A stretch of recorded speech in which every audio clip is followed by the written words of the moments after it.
Это дорога жизни.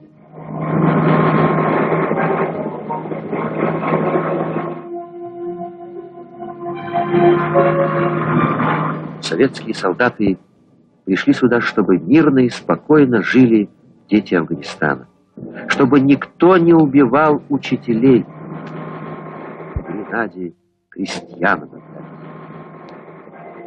Их деды и прадеды вели бой с угнетением, злом, фашизмом в Испании и Монголии. На полях сражений Великой Отечественной. Они, солдаты, наши парни, прикрывают эту землю. Мужественно и беззаветно выполняют свой высокий интернациональный долг.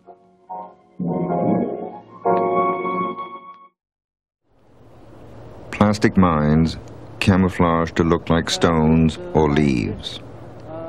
Soviet helicopters scatter them by the thousands in the fields and on mountain paths. They are designed to maim, not kill. And these tiny booby traps have been responsible for maiming hundreds of men, women, and children. The use of camouflage mines in civilian areas was outlawed by an international convention signed by the Soviet Union in April 1981. At the time of the signing, Russian helicopters were dropping the mines.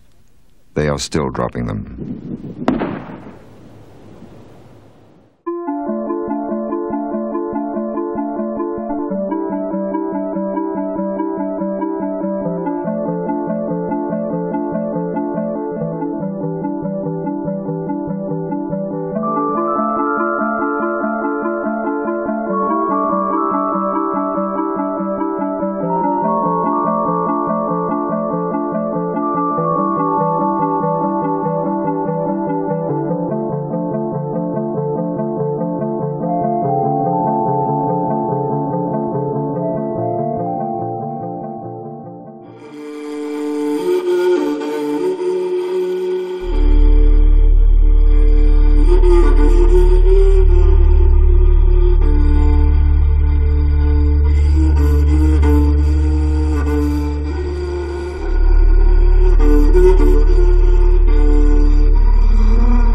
Iga numbri taga on inimene. Mõne numbri taga on inimene, kelle kohta ei ole teada, kas ta on elus või surnud. Mitte keegi ei tea täpselt, kui palju elab praegu veel Afganistanis endisi Nõukogude sõdureid. Nii mõnigi hukkunuks arvatu on hiljem ellujääjaks osutunud. Ellujäämise hind on olnud kõigil üks. Neist on saanud moslemid. Herat, 2016. aasta sügis. Afgaanide püha sõja, džihaadi muuseum. Bahreddin Hakimov, afgaani nimega Sheikh Abdullah, endine Nõukogude sõdur, endine mudžahiid, endine talib, teadmata kadunud üle 30 aasta. 2013. aastani oli ta lähedaste jaoks surnud. Peale pikki võitleja aastaid lubati tal tööle asuda Herati džihaadi muuseumi giidina. Hakimov usub, et talle kunagi elu kinkinud mudžahiidide komandör müüs ta muuseumi rajajale. Venemaal koostatud Afganistanis kadunuks jäänud sõjaväelaste loetelus on Hakimov kirjas reamehena. Tema kadumise ajaks on märgitud 7. september 1980. Vangilangemise ajana on ta ise nimetanud ka 83. aastat.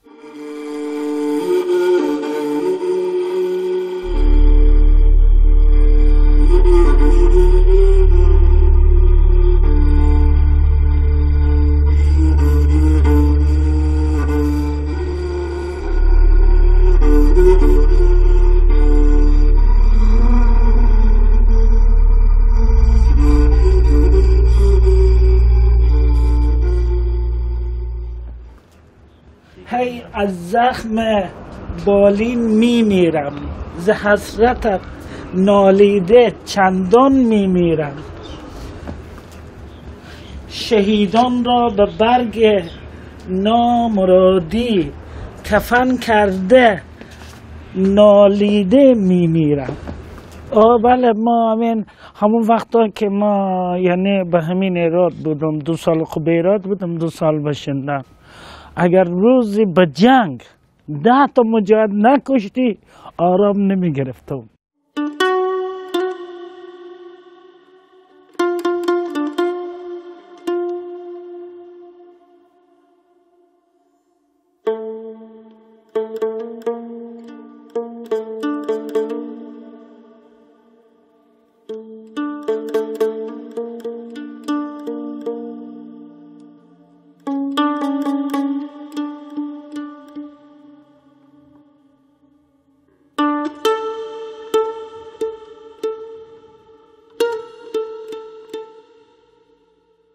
ما نام ما که هست، ما خود ما تولد ازبکستان هستم.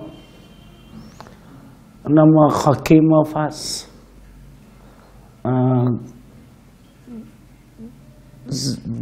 به نام افغانی ما به نام شیخ عبدالله هستم. با ازبکستان به دنیا آمدم. حالا فعلا ما 50 ساله هستم. ملیت ما خب روس است. با ازبکستان پدر ما استخبارات بود، یعنی یک خانواده نظامی بودیم. ما با ازبکستان تبدیل شده بود. همونجا وظیفه به تاشکن وظیفه یعنی اجرای وظیفه میکرد. پدر ما وفات کرده، مادر ما وفات کرده. حالا یک برادر دارم، برادر ما بازنشسته است. اونا یعنی ما یک خانواده چیز هستیم، نظامی به معنای این که ما استخبارات هستیم. به زبان روسیه می کاذبی هستیم. پدر ما وقتی که ما به افغانستان که آمدم اونجا وفات کرده بود. مادر ما 5 سال میشه، 4 سال میشه وفات کرد. قطعی خود باشم، یعنی این قانون ما بود که یعنی ما باید هر وقت باشه که به دولت خود ما خدمت کنیم، کنار مردم خود باشیم، کنار دولت خود باشیم. که ما مذهب دیگه مذهبدارا یا عسکرا به افغانستان هم. Показываю еще раз по разделению. Делай. Раз. Отшагнули в сторону. Нанесли удар. Навернули руку на себя. Пошагнули, завернули. Нанесли удар в шею. Отняли нож.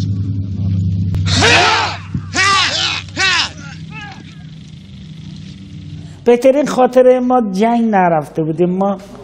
ما به جنگ نرفتیم. تور داشتیم.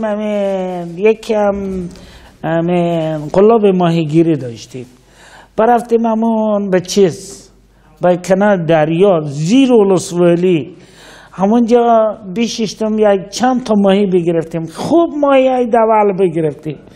قرار همینجا پاک کردیم، بس سیخ زدیم، بس بالی آتش در دادیم، بعد پکم بزدیم، بس همین ماهی ها پخته شد. همین شروع کردیم به خوردن. یک بار از این ور مجاهده بالی من حمله کردن، تک ماهی ها.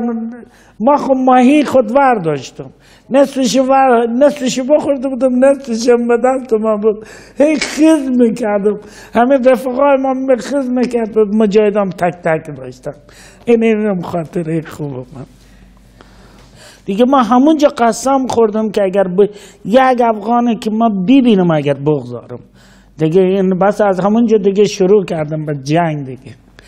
ما وقتی که به جنگ رفتیم همینجا 100 نفر ما کماندا میدادم. وقت جنگ به همین طرفای شندن بود، پشت سرک میگن. همین یک منطقه است به نام هامش میگن، به نام همون میان رودی میگن.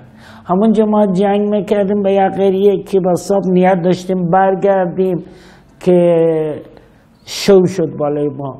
شو نامدیم، ما خودمون نامدیم، میتونستیم بیاییم ولی نامدیم.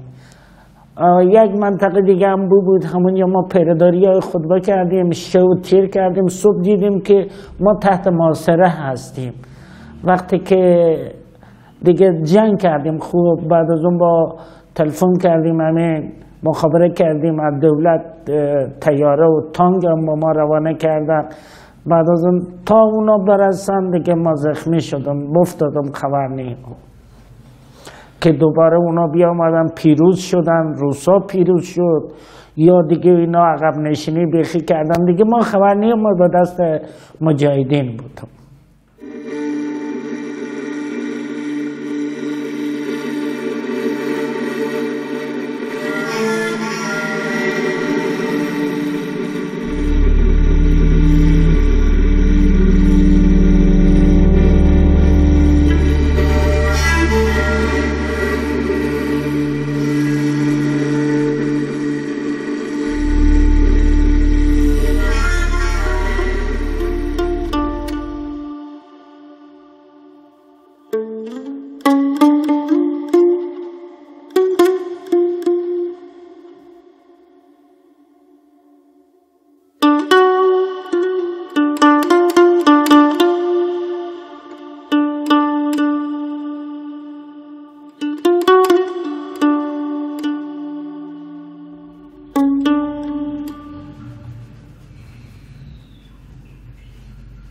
که این صحنه‌ای که حالا فعلا اینجا وجود داره اینا به خاطر ما میآیه، یعنی خیلی به تکلیف آخر که خیلی بالای ما تکلیف پیش میشه، من نمیایم داخل، بیرون دیگه میمانم تا مهمانایی که خارج از منظر که میشه دیگه اونجا دیدن میکنم. چرا اینجا بیشتر بالای ما فشار میاد.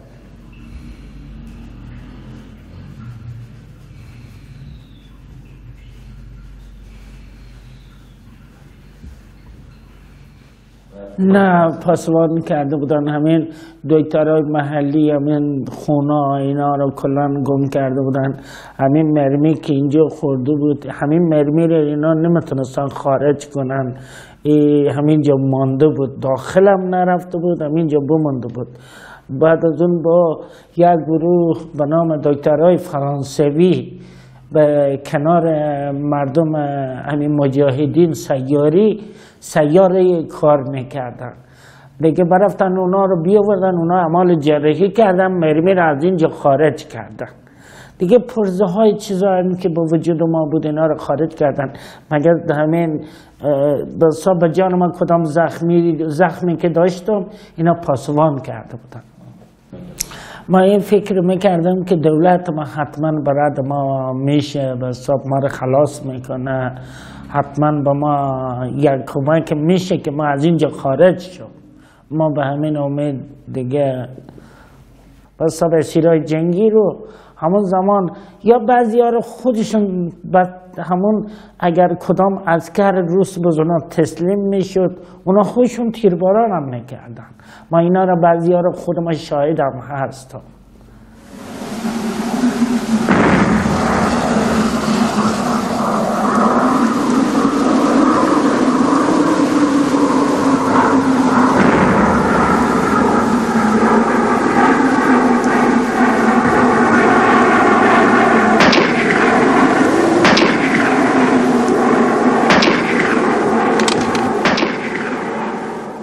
ما ببینید به دست یک نفر بودم، حاج سید عبدالعزیز آقا نام داره، عذبی قومای حاج سید عبدالوهاب قتالی. فقط یک معجزه بود که با ما دست ندادن، ما رو نکشتن. بعض مجاهدان خود نیت داشتن ما رو بکشنم، ولی او با ما طرفدار شد، همینجا بماندم پیش از این.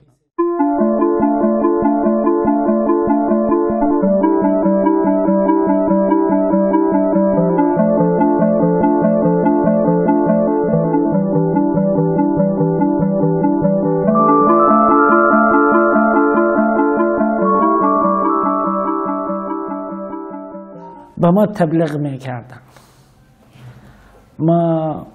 به من تبلیغ میکردن، میگفتن تو بگو لا اله الا الله محمد رسول الله.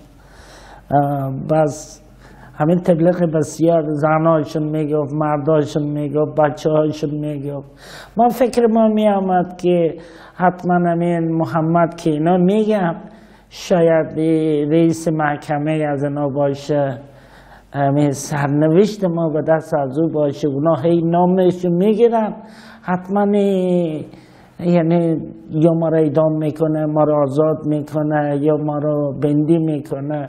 یعنی ما همین احساس رو داشتم دیگه. با میده با خود ما دیگه با خوف دیدم ما مسلمان شدم.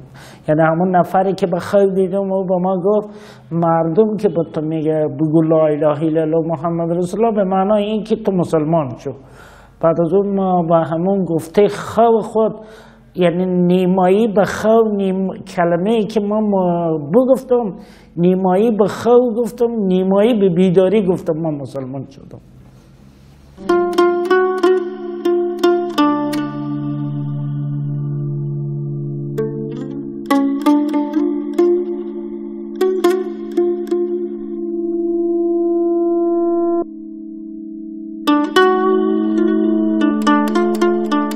ولی جنگ میکردم به خاطر دیگه حالا اینجا احساس آزادی داشتم. خب دیگه خیلی روسام جنگ بکردم به علیه روسا، به خاطر زنده موندن خود مجبور بودم که کار بکنم.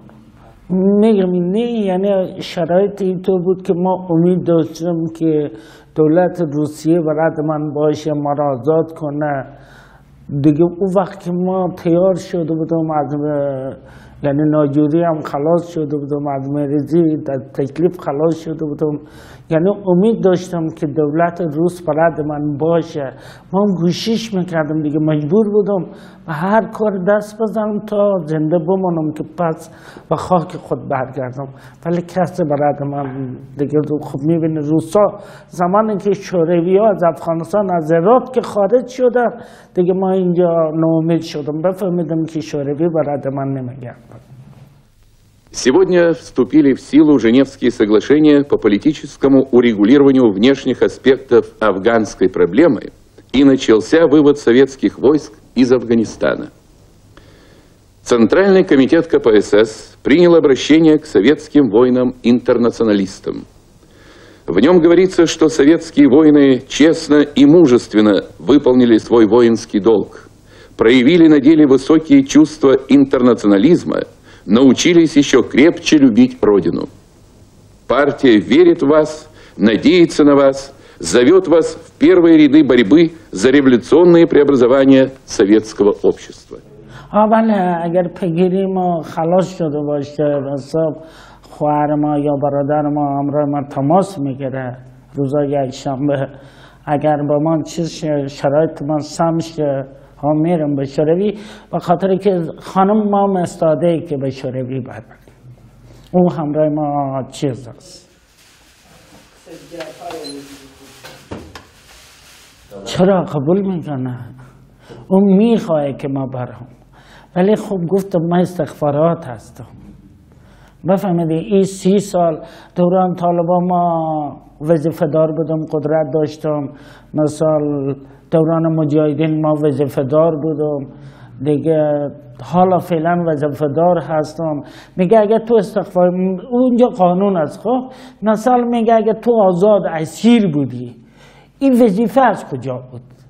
با اگر وظیفه داشتی، خب تو اسیر نبودی، حتما همین مسئله سیاسی شوروی، همین دستگاه استخبارات و تو به اختیار مردم افغانستان یا به اختیار مجاهدین یا به اختیار آمریکا یا به اختیار پاکستان شاید تو داده باشی تا تو اثبات کنی. خب دیگه خودت میفهمی شاید 10 سال 20 سال در بر بگیره. این سکنه اینه الله اینطوریه. خب الان همین شرایط، همین مردم افغان ها، همین مردم میشناسه که من دولت روسیه هستم.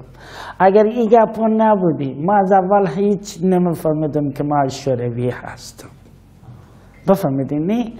وقتی که اینجا بیاوردن همین کسیتای روسی رو که بیاوردن عکس همین برادر ما اینا وطن ما، بعد از اون اینجا مثل که بیدار شده باشه ما عکس نشون دادم که برادر ما هست.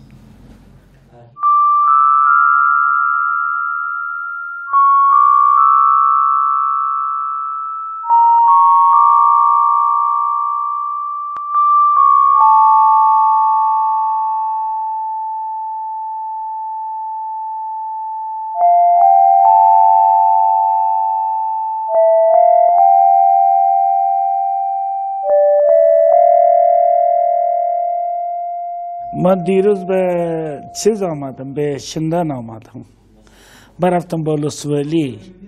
یک محمد نعیمی هست از شوروی به شندن است، تو میشناسی؟ نه برفتم به دنبال از اونو پیدا نکردم. دیشب به خانه از او بودم، خانه شو بلد شدم برفتم. با لسولی هست، خودش برفته بود به زیر کوه، پیش طالبا رفته بود. خبر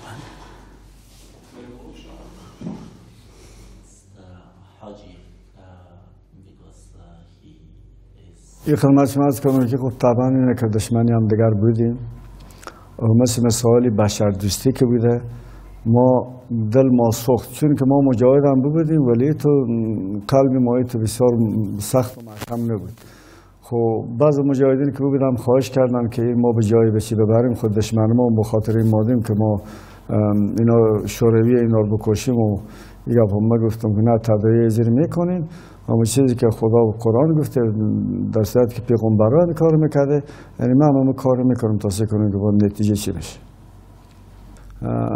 این به اتاق خوب بود، نیمی شب بود که صدا میکنه، خب مرد صدا میکنه به اون دوری خود خیلی یا قماندانی عبدالعزیز که این خواب دیده بوده به نام یک پیری هسته سایه کوزور به نام سلطان صاحب به خواب دیده. در صورتی که من بیرون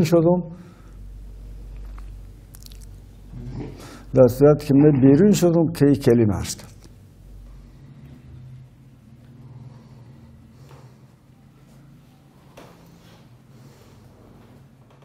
خب مسئله بجیست که ما خود به سلمان داریم. در صورتی که به شیخ عبدالله به طی 12-13 سال گفتم که به پیش ما بوده، تفنگچی پیش داریم پیش ما بوده. بعد از خود از ما خواهش کرده که اگه اجازه باشه من تو شغلی آزاد سیابان میرم دیگه به هر جا میرم، ما از طرف ما بوده اجازه دادیم. در صورت که اجازه هم دادیم تحت نظارت ما بوده، مردم بوده هم احترام داشته، با ما احترام داشته، نظر بزی بوده احترام داشته که این کفری بوده شوروی بوده، کلمه‌اش کرده به سلمان شده و یک همی که نفر فلانی بوده دستگیر کرده به سلمان شده، نفر فلانی عبدالیاز بزی بسیار احترام داشته.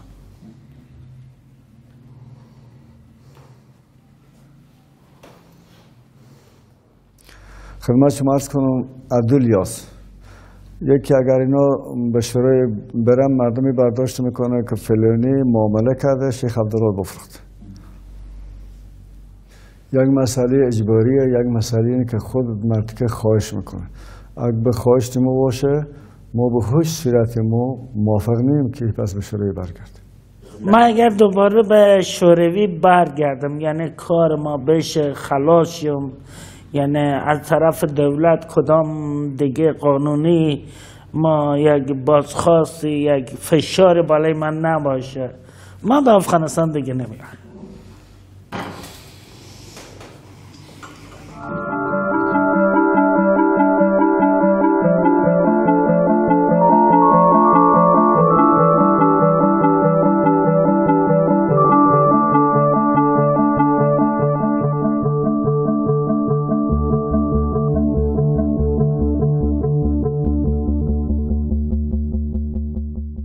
ولی به خاک افغانستان یعنی هر فرد که به وطن خود یعنی کوشش میکنه که خراب نشه، همون آبادی پیشرفته دولت خود خاک خود کوشش میکنه. به همین 3 سالی که ما به افغانستان جنگ کردم مردم خود افغان از خانه خود دفاع کرده. این مسئول بزن چیز نیست، اینا مجرم نمیشن. بس تسلیم شو. الله اکبر، الله اکبر، تسلیم.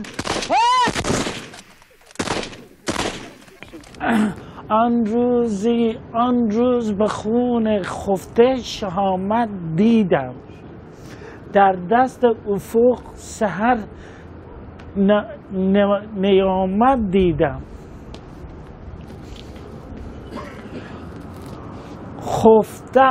گفتم که حشرگاه عالم این است، روزی که قیامت دیدم. او موږ به پسټ کوو او موږ به بیرته شاړو او بالکل موږ چې مړه شو موږ بچیانو نه به روسیانو د افغانستان خاوره کې ونه اوسېږي، د دې نه خاطر جمع اوسېږي او موږ سرونه بچیانو او آل مال دا موږ قرباني کړي د افغانستان په خاوره.